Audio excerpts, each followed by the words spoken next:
উৰুকা শব্দটো কি ভাষাৰ পৰা আহিছে? চুতীয়া ভাষাৰ পৰা। মাঘ বিহুৰ আন এটা নাম কি? ভোগালী। গুড। মাঘ বিহু কেতিয়া পালন কৰা হয়? পুহ মাঘৰ সংক্ৰান্তি। গুড, পুহ মাঘৰ সংক্ৰান্তিত। মাঘ বিহুৰ আদিম যুগত প্ৰথমে কোন লোকসকলে পালন কৰিছিল? বড়োমূলীয় লোকসকলে। বড়োমূলীয় লোকসকলে হৈছে। আদিম যুগৰ পিছৰ কামৰূপ ৰাজ্যত কোনসকল ব্ৰাহ্মণৰ দিনত মাঘ বিহু তিথি নিৰ্ধাৰণ কৰা হয়? গুড, আৰ্য ব্ৰাহ্মণসকলৰ দিনত হৈছে। মাঘ বিহুৰ বিশেষ আকৰ্ষণ কি? মেজি আৰু ভেলাঘৰ। গুড। মেজি শব্দটো প্ৰথমে অসমৰ কোন ঠাইত সৃষ্টি হৈছিল? উজনি অসমৰ। গুড। মেজি শব্দটো বিশেষকৈ প্ৰাচীন কি ভাষাৰ পৰা আহিছে?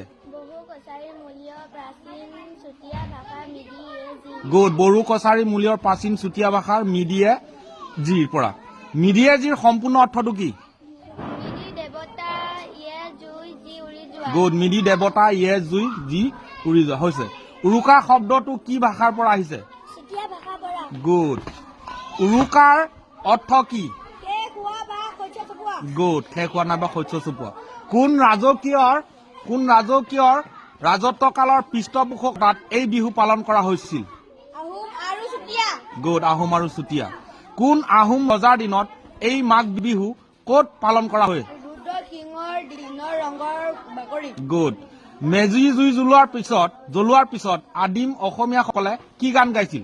পুহ গ'ল মাহ গ'ল আমাৰ মেজি জ্বলি গ'ল। গুড। পুহ গ'ল মাঘ গ'ল আমাৰ মেজি জ্বলি গ'ল। উজনি অসমত ভেলাঘৰৰ আন এটা নাম কি? হাৰলি ঘৰ। গুড। হাৰলি ঘৰ। বিশেষকৈ পুৰণি অসমীয়া লোকসকলে মেজিটোৰ ওপৰত কি কি দিছিল? গুড। আগলি বাঁহ আৰু এখিলা কলপাত।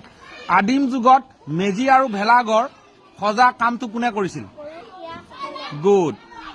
মাঘ বিহুৰ সময়ত অসমত কি কি খেল ধেমালি কৰা হয়? চৰাই যুঁজ, ম'হ যুঁজ, কণী যুঁজ, কণী খেল, নাও খেল। গুড। ধুনীয়া। মাঘ বিহু উপলক্ষে কি কি উৎসৱ পালন কৰা হয়? জোনবেলি মেলা, উৰুচ মেলা, অ। মাঘী মেলা। গুড। উৰুচ মেলা বিশেষকৈ অসমৰ ক'ত পালন কৰা হয়? হয়গীত মাধৱ মন্দিৰ। গুড। হয়গীত মাধৱ মন্দিৰ। মাঘী মেলা ক'ত পালন কৰা হয়? বৰপেটা জিলা বাঙিপাৰত। গুড। বৰপেটা জিলা বাংলিপাৰাত হৈছে।